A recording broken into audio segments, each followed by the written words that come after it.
अपना जेंडर अपनी मर्जी से चेंज करवा सकते हैं। ये जो कॉन्सेप्ट है ये गेइज्म और होमोसेक्सुअलिटी का दरवाज़ा खोल देता है। ये वो प्रोपेगेंडा है जो कि वेस्ट और अमेरिका के अंदर पिछले कुछ सालों से बहुत ज़्यादा प्रीवेलेंट है और इसको बहुत ज़्यादा पॉपुलैरिटी मिली है। एक इंसान जो कि इस तरह की सर्जरी में से या इस तरह के प्रोसेस में से गुजरता है वो फार्मास्यूटिकल इंडस्ट्री के लिए $1.3 मिलियन जनरेट करता है।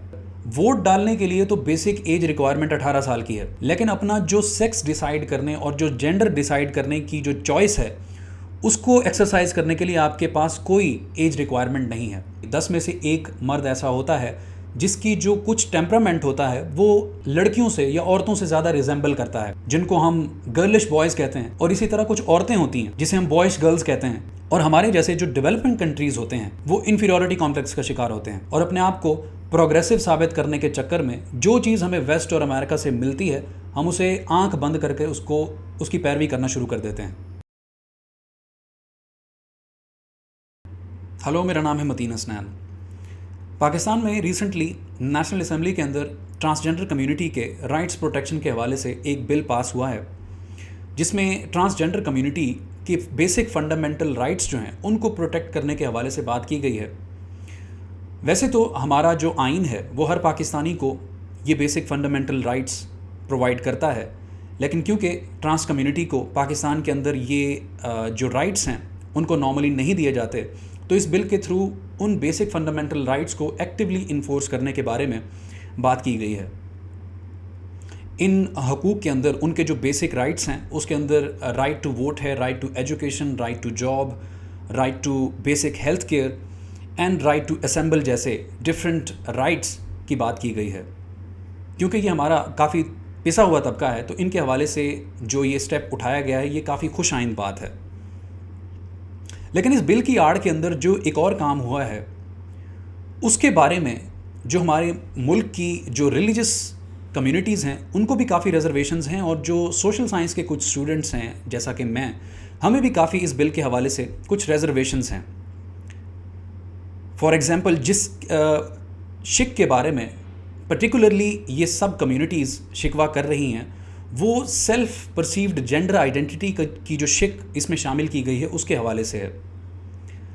ये शिक ये बताती है कि एक ऐसा इंसान जो कि पाकिस्तान में रहता है, अगर वो मर्द है,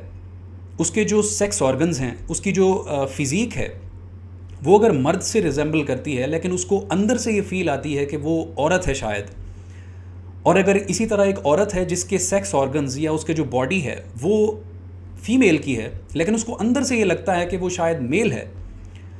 तो ऐसे दोनों इंसान अपनी मर्जी का जेंडर अपने आप को असाइन करने के बिल्कुल हकदार होंगे। यानी कि मर्द अपने आप को औरत कहलवा सकता है और जो औरत है अपने आप को मर्द कहलवा सकती है। और ये दोनों लोग नादरा के अंदर जाकर बग़ैर किसी मेडिकल टेस्ट के अपना जेंडर अपनी मर्जी से चेंज करवा सकते हैं और नादरा इनसे कोई क्वेश्चन नहीं करेगा। अगर हम इस बिल का क्रिटिकल एनालिसिस करें और सेल्फ परसीव्ड जेंडर आइडेंटिटी की बात करें तो पहला सवाल जो हमारे जहन में आता है वो ये है कि आया पाकिस्तान में कोई ऐसी कम्युनिटी पहले एग्जिस्ट भी करती है जो कि इन राइट्स की डिमांड कर रही हो और इनके लिए प्रोटेस्ट रिकॉर्ड करा रही हो और इसकी कोई मेन फोरम्स के ऊपर कोई डिमांड आगे रख रही हो। तो हमें ये देखने को मिलता है कि ऐसी कम्युनिटी कोई एग्जिस्ट ही नहीं करती पाकिस्तान के अंदर, और अगर है भी तो मेन फोरम्स के ऊपर उसका कोई एग्जिस्टेंस नहीं है। हमारे यहाँ तो हमारे मुल्क की हालत ये है कि यहाँ पर जो ख्वाजा सिरा कम्युनिटी है जो कि नेचुरल फिनोमेना का जो शिकार है उनको ही बेसिक फंडामेंटल राइट्स नहीं मिल रहे, तो ऐसी कम्युनिटीज़ जो इनसे भी ज़्यादा मार्जिनलाइज्ड हैं उनके ऊपर तो बात करना बात की बात है। और दूसरी बात, अगर नेशनल असेंबली के अंदर ऐसी शिक के साथ ये बिल पेश हुआ भी था तो इसको ऑटोमेटिकली रिजेक्ट हो जाना चाहिए था, क्योंकि जो पाकिस्तान का आइन है वो इस्लाम और अल्लाह को सॉवरन मानता है और इस्लाम प्रीडोमिनेंटली सिर्फ दो सेक्सेस में मानता है, एक है मेल और दूसरा है फीमेल। इसके अलावा जो ख्वाजा सरा कम्युनिटी है इसको भी रिकॉग्नाइज़ करता है। इसके अलावा वो किसी भी इस तरह के सेल्फ परसीव जेंडर आइडेंटिटी के कॉन्सेप्ट को बिल्कुल रिजेक्ट करता है कि कोई भी इंसान उठकर ये कहे कि मेरे जो बॉडी पार्ट्स हैं वो तो मर्द के हैं लेकिन मुझे अंदर से फीलिंग आती है कि मैं औरत हूँ, या वाइस वर्सा इसी तरह। और जो तीसरा बड़ा क्रिटिसिज्म जो कि इस शिक सेल्फ परसीव्ड जेंडर आइडेंटिटी का जो कॉन्सेप्ट है इसके हवाले से है वो ये है कि ये जो कॉन्सेप्ट है ये गेइज़म और होमोसेक्सुअलिटी का दरवाज़ा खोल देता है। यानी कि पाकिस्तान में अगर दो मर्द आपस में अगर शादी करना चाहते हैं तो उनमें से सिर्फ एक इंसान को नादरा में जाकर अपना जो जेंडर है उसे सिर्फ चेंज कराने की ज़रूरत है। और नादरा क्योंकि उनसे मेडिकल टेस्ट तो रिक्वायर करेगा ही नहीं, तो वो कन्वीनियंटली इस तरह से अपना जेंडर उनमें से एक अपना चेंज करा सकता है और इस तरह लीगली दोनों एक दूसरे से शादी करने के अहल हो जाएंगे। और जो आपका निकाह खां भी होता है वो उसके पास कोई और अथॉरिटी नहीं होती, वो CNIC को ही अथॉरिटी मानकर आगे चलता है और उसकी बेसिस के ऊपर निकाह कराता है। तो इस तरह से कन्वीनियंटली आपने इस बिल के ज़रिए आपने गेइज़म और होमोसेक्सुअलिटी का जो दरवाज़ा है वो खोल दिया है। और ऐसी बात नहीं है कि ये सिर्फ पाकिस्तान में कोई नई चीज़ हुई है, ये वो प्रोपेगेंडा है जो कि वेस्ट और अमेरिका के अंदर पिछले कुछ सालों से बहुत ज़्यादा प्रीवेलेंट है और इसको बहुत ज़्यादा पॉपुलैरिटी मिली है। इससे वो कर क्या रहे हैं, जो प्रोपेगेंडा कर रहे हैं वो सेक्स और जेंडर को मिक्स करने की कोशिश कर रहे हैं और लोगों की साइकोलॉजी के साथ खेल रहे हैं। उससे वो लोगों को उकसा रहे हैं कि आपका जो सेक्स है वो डिफरेंट हो सकता है, लेकिन आपकी जो अंदर की पहचान है वो आपके जो सेक्स ऑर्गन्स हैं उनसे डिफ्रेंशिएट कर सकती है। और अगर आप एक मर्द की बॉडी के अंदर पैदा हुए हैं तो आपको ये फुल राइट है कि आप औरत बन सकते हो और औरत अंदर से फील कर सकते हो। और इसकी बेसिस के ऊपर उन्होंने एक पूरी इंडस्ट्री खड़ी की हुई है और जिसकी वजह से जो उनकी फार्मास्यूटिकल इंडस्ट्री है वो इस टाइम बूम पर है, क्योंकि एक ऐसा इंसान जो कि अपना जेंडर चेंज करने की तरफ जाता है उसे सर्जरी की तरफ जाना पड़ता है। और इसके अलावा जो उसकी जो आइडेंटिटी होती है उसका जो क्राइसिस उसको फेस करना पड़ता है, उसकी वजह से उसे साइकोलॉजिस्ट, साइकेट्रिस्ट और थेरेपिस्ट की हेल्प लेना पड़ती है, जिसकी वजह से इन सब एंटिटीज़ को बहुत ज़्यादा फ़ायदा होता है। क्योंकि एक इंसान जो कि इस तरह की सर्जरी में से या इस तरह के प्रोसेस में से गुजरता है वो फार्मास्यूटिकल इंडस्ट्री के लिए क्यूमुलेटिवली $1.3 मिलियन जनरेट करता है। और ये जो लॉबी है इन मुल्कों के अंदर अब इतनी स्ट्रांग हो चुकी है कि वहाँ पर वोट डालने के लिए तो बेसिक एज रिक्वायरमेंट 18 साल की है, लेकिन अपना जो सेक्स डिसाइड करने और जो जेंडर डिसाइड करने की जो चॉइस है उसको एक्सरसाइज करने के लिए आपके पास कोई एज रिक्वायरमेंट नहीं है। यानी कि एक 15 साल, 14 साल, 13 साल का बच्चा उठकर किसी थेरेपिस्ट या किसी सर्जन के पास जा सकता है और उसे कह सकता है कि ये जो मैं इस टाइम पर मर्द की जो बॉडी है उसके अंदर मैं मौजूद हूँ, ऐसा नहीं है, मेरी जो आइडेंटिटी है मैं अंदर से औरत फील करता हूँ और आप मेरी सर्जरी कीजिए और मुझे अफर्म कीजिए कि वाकई में मैं औरत हूँ।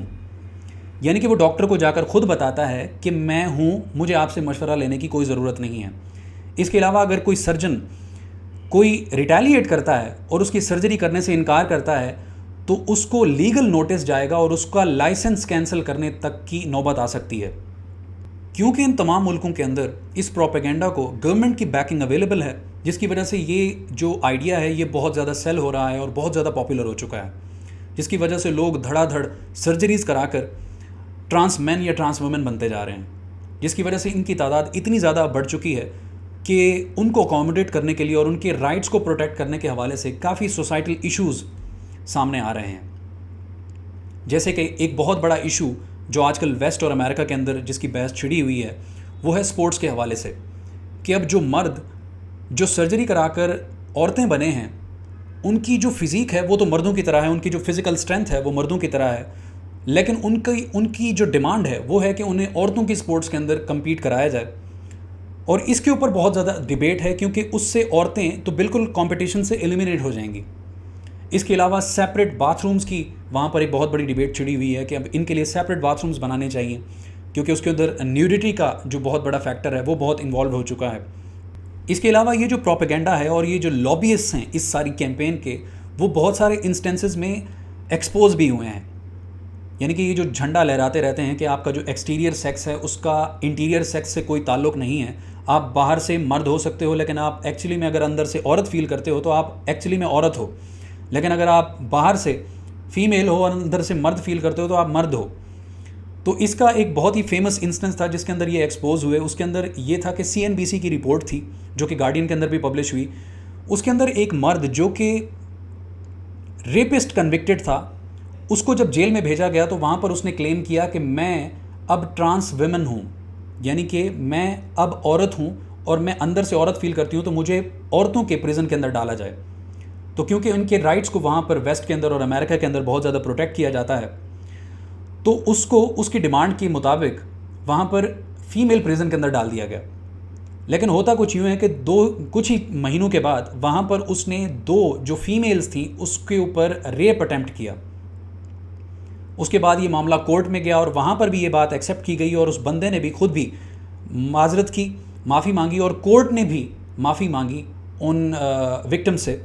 और ये कहा कि हमें मिसअंडरस्टैंडिंग हो गई थी, एक्चुअली में ऐसी बात नहीं है, इसका जो ये अभी से भी इंसान अंदर से मर्द ही है। तो यहाँ पर इनका जो नोशन है कि बाहर के जेंडर जो और जो अंदर का जेंडर होता है वो सिमिलर नहीं होने चाहिए, ये वहीं पर शैटर हो जाता है। और अगर हम इंसानी तारीख पढ़ें तो हमें ये देखने को मिलता है कि प्रीडोमिनेंटली मिलियंस ऑफ ईयर्स तक इंसानों के सिर्फ 2 सेक्सेस थे, यानी कि एक मर्द दूसरा औरत। इसके अलावा जो ख्वाजा सिरा कम्युनिटी थी उसको भी रिकग्नाइज़ किया जाता था और तब तक ये डिबेट नहीं छिड़ी थी कि आपका अंदर का सेक्स डिफरेंट है, आपका बाहर का सेक्स डिफरेंट है। हाँ, उसके अंदर टेम्परामेंटल डिफरेंसेस ज़रूर होते थे कि ऐसे मर्द आज भी 10 में से 1 मर्द ऐसा होता है जिसकी जो कुछ टेम्परामेंट होता है वो लड़कियों से या औरतों से ज़्यादा रिजेंबल करता है, जिनको हम गर्लिश बॉयज़ कहते हैं। और इसी तरह कुछ औरतें होती हैं जिनके जो कुछ एवरेज जो टेम्परामेंट होता है वो मर्दों से मेल खाता है, जिसे हम बॉयज़ गर्ल्स कहते हैं। और ये जो लॉबियस्ट्स हैं, ये इस कॉमन ये जो फिनोमेना है जिसके ऊपर पहले कभी कोई डिबेट नहीं की गई थी और इसको कोई बहुत बड़ा इशू नहीं बनाया गया था, ये सिर्फ इस टेम्परामेंटल डिफरेंसेस का फ़ायदा उठा रहे हैं और जो बॉयज़ गर्ल्स या गर्लिश बॉयज़ हैं उनको ये उभार रहे हैं, उनको उकसा रहे हैं कि आपकी जो जेंडर आइडेंटिटी है वो आप मर्द नहीं हो एक्चुअली में, या आप औरत नहीं हो, आप डिफरेंट हो। आप इस वजह से सर्जरीज़ कराओ, आप उससे रिलेट करो, क्योंकि उनका इससे मफाद जुड़ा हुआ है। जैसे कि हमने पहले बात की, फार्मास्यूटिकल इंडस्ट्री आजकल इस चीज़ को बहुत ज़्यादा कैश कर रही है। ये LGBTQ का ये जो सारा मामला है इसी की बेस के ऊपर खड़ा हुआ है। और हमारे जैसे जो डेवलपमेंट कंट्रीज़ होते हैं